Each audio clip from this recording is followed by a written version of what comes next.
Bapak Ibu yang dirahmati Allah Subhanahu wa taala, insyaallah pada malam hari ini kita akan bahas apa yang kita cari. Jadi apa yang kita cari, kalaulah penting yang kita cari, kalaulah mungkin belum dapat, pasti kita akan terus mencari. Kalau mungkin yang kita cari itu tidak penting ataupun tidak terlalu penting, maka kita akan berhenti dalam mencari. Maka oleh karenanya kita mesti tahu dulu apa yang mesti kita cari, agar supaya kita bersungguh-sungguh di dalam mencari. Kalaulah mungkin kita belum tahu apa yang kita cari, maka kita akan berhenti untuk mencari.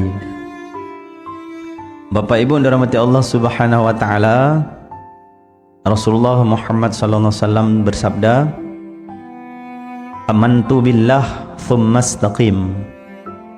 Beriman kepada Allah yang pertama, kemudian istiqamah.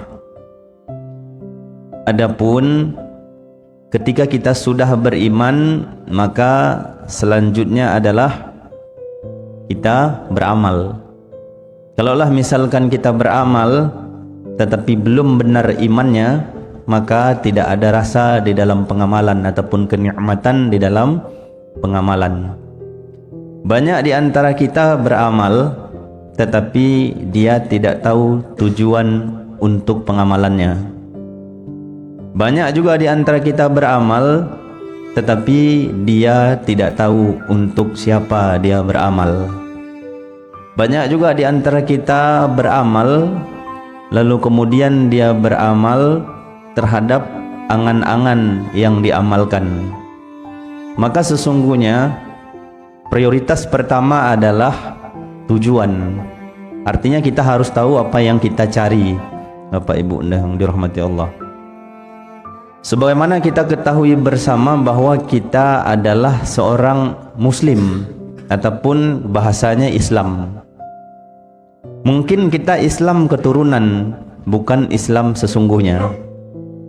Sehingga ketika perintah-perintah yang dianjurkan di dalam Islam, kita sulit untuk berbuat. Ada juga kalanya kita mudah untuk berbuat di dalam perintah-perintah yang diperintahkan di dalam Islam, tetapi kita tidak semangat di dalam melakukan perintah ataupun pengamalan tersebut karena kita tidak tahu tujuan daripada pengamalan tersebut, Bapak Ibu yang dirahmati Allah Subhanahu wa taala.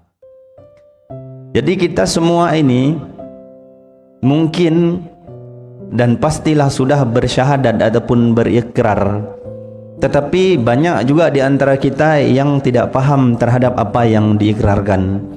Karena sesungguhnya banyak juga di antara kita setelah berikrar ataupun ketika dia berikrar, tujuan ia berikrar kepada angan-angan yang diikrarkan, Bapak Ibu yang dirahmati Allah. Jadi yang pertama mungkin kita rata-rata di sini adalah Islam ataupun Muslim keturunan, bukan Muslim yang sesungguh-sungguhnya.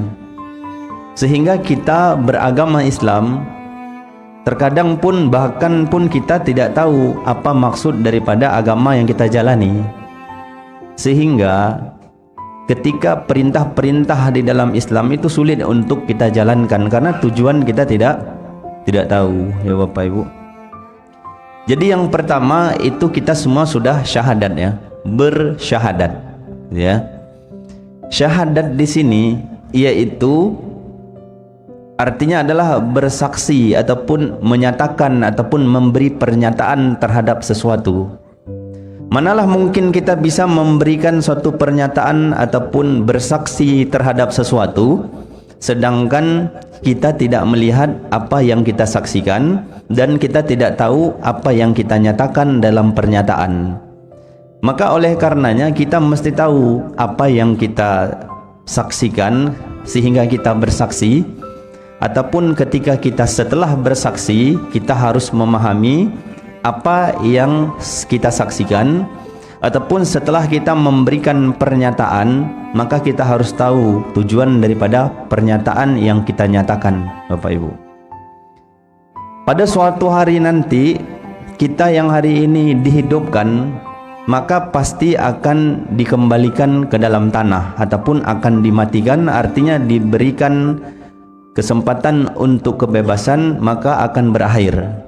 Maka oleh karenanya harus tahu apa yang kita cari, kita harus tahu juga kemana kita akan pergi setelah dari dunia ini, kita harus tahu.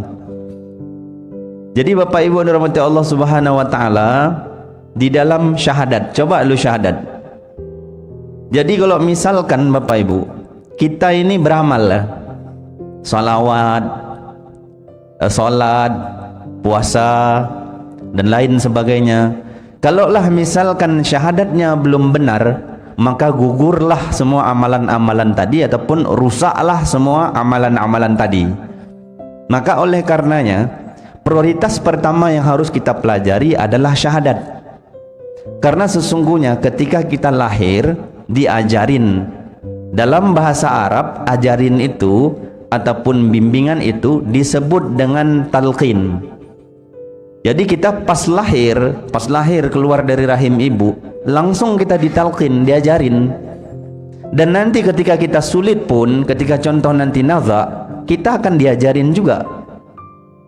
Artinya ditalqin. Bagaimanalah mungkin kita diajarin sesuatu tetapi kita tidak mau mempelajari sesuatu yang diajarin? Bagaimanalah kita bisa melakukan sesuatu padahal yang diajarin pertama kita belum paham? Ya kan gitu. Contoh misalkan, kenapa sih saya ini kok sholat kok buru-buru, kok sholat ini kok nggak nikmat, kok misalkan sholawat kok nggak nikmat, tetapi kalau saya main HP itu lebih nikmat daripada apapun. Karena yang kita lakukan ketika kita dapat nikmat, maka sesungguhnya kita tahu manfaat dan tujuan apa yang kita lakukan. Ketika kita melakukan sesuatu kita nggak nikmat, sesungguhnya yang kita lakukan kita tidak tahu tujuan dan apa yang sedang kita lakukan. Maka oleh karenanya kita harus tahu apa yang kita lakukan. Wabil khusus yang pertama pelajarannya adalah syahadat itu dibenerin. Ketika kita hari ini masih dihidupkan di dunia, sebelum kembali kepada Allah, masih bisa untuk membenari syahadat itu. Tetapi ketika nanti sudah waktunya pulang ataupun waktu penjemputan untuk kembali kepada Allah, tidak ada lagi waktu untuk belajar itu. Wabil khusus kata Rasulullah, bagi umatku kata Rasulullah yang sudah berumur 40 tahun, maka bersiap-siaplah. Karena 40 tahun itu disampaikan dalam sebuah hadis, kematian itu sangat-sangat dekat padanya. Maka suatu hari dia akan dijemput, kan gitu. Maka hari ini pelajari itu syahadatnya. Semua orang tuh tahu asyhadu alla ilaha illallah, tahu. Tetapi tahukah dibalik makna daripada asyhadu alla ilaha illallah? Kalaulah misalkan tahu, barulah dapat nikmat semua ibadah, barulah dapat nikmat apapun yang dilakukan. Kata Allah Subhanahu wa taala dalam Al-Qur'an, "Wa ma khalaqtul jinna wal insa illa liya'budun." Tidak akan kuciptakan jin dan manusia kecuali hanya untuk beribadah padaku. Logika kita Bapak Ibu, kita kira ibadah itu cuman salat. Kita kira ibadah itu cuman puasa. Kita kira ibadah itu cuman zakat. Kita kira ibadah itu cuman haji. Kita terpaut di rukun-rukun Islam yang disampaikan. Padahal ibadah kemanapun, dimanapun, apapun itu ibadah. Contoh ibadah misalnya, ketika contoh misalkan kita ini sudah mempunyai anak, anak kita ini nggak mau dengerin kita kecewa sama anak kita, akhirnya kita nggak mau lagi memberi nasihat ataupun sabar dengan anak kita. Kenapa? Dikarenakan kita nggak tahu bahwa itu juga ibadah. Kenapa terkadang suami ini kesel sama istrinya? Kenapa pula kadang istri kesel sama suaminya? Karena dia nggak tahu ketika suaminya memberikan sesuatu yang tidak menyenangkan baginya, itu dia tidak tahu itu ibadah. Kalau misalkan dia tahu itu ibadah, maka akan mudah semua. Kalau misalkan kita sadari semua itu ibadah, itu mudah semua. Kenapa sih ngelakuin sesuatu itu sulit? Karena kita belum tahu semua itu ibadah. Allah ciptain kita hidup di dunia jadi manusia untuk ibadah. Semua ibadah, aktivitas semua ibadah. Ya kan gitu. Jadi semua yang kita lakukan ibadah. Jadi kita harus tahu. Maka akan sulit untuk mengamalkannya jikalau syahadatnya belum benar, Bapak Ibu. Jadi syahadatnya itu dibenerin. Cobalah Bapak Ibu syahadat. Asyhadu an la ilaha illallah, coba. Wa asyhadu anna Muhammadar Rasulullah. Oke. Kenapa kadang-kadang orang nazak itu kok nggak bisa ngomong kayak Bapak Ibu sekarang? Kenapa? Karena dia belum tahu makna syahadat. Kenapa orang nazak mesti diajarin lagi syahadat? Karena dia belum tahu makna daripada syahadat itu, sehingga dia minta diajarin ketika pada saat-saat kesulitan itu. Cobalah Bapak Ibu, coba ulang lagi, mulutnya dibuka ya. Asyhadu an la ilaha illallah.